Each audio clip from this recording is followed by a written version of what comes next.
Bonjour et bienvenue si vous nous rejoignez sur France Info. Il est 10h30 dans l'actualité de ce dimanche 18 août.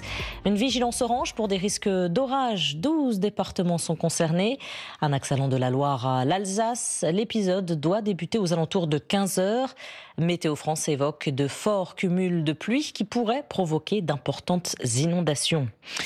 Le coût de la vie étudiante de plus en plus cher. Ce sont les conclusions d'une enquête de la FAGE, le principal syndicat étudiant. Un jeune devra débourser en moyenne 2 285 € pour entrer en première année de licence. C'est 2% de plus par rapport à l'année dernière. Principale cause de cette augmentation, notamment le coût du logement. Un carambolage fait au moins 2 morts dans le Loir-et-Cher. En tout, 5 véhicules sont entrés en collision sur l'A10 à hauteur de la commune de Saint-Étienne-des-Guérets. D'après les premiers éléments de l'enquête, une voiture s'est fait couper la route par une camionnette et c'est ce qui aurait provoqué ce carambolage. Un violent incendie a ravagé cette nuit le marché de Levallois-Perret près de Paris. Selon la première adjointe au maire de la ville, Isabelle Balkany, environ 4 500 mètres carrés sont partis en fumée. Plus de 160 pompiers sont intervenus pour maîtriser les flammes. 90 personnes ont dû être évacuées.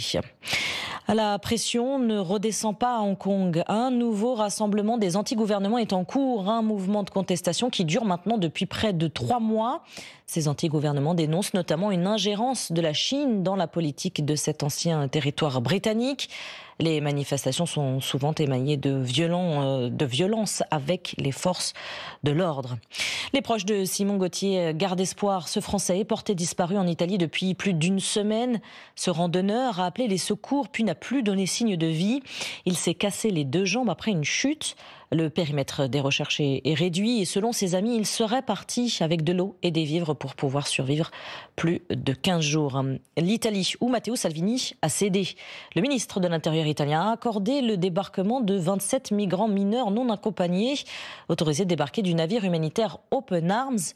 Le bateau est toujours au large de l'île italienne de Lampedusa. Le résultat encourageant de l'équipe de France de rugby. Les Bleus ont gagné hier face à l'Écosse 32-3. Une victoire prometteuse à 1 mois de la Coupe du Monde qui se jouera cette année au Japon. Décidément, Monaco démarre mal son début de saison en Ligue 1. Les Monégasques ont perdu hier 3-0 face à Metz. Marseille et Nantes font match nul 0-0. Cette 2e journée de Ligue 1 de football se poursuit.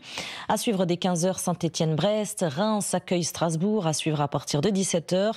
Et coup d'envoi à 21h de Rennes-PSG. Voilà pour l'essentiel de l'actualité. Prochain point dans 7 minutes avec Olivia Cohen.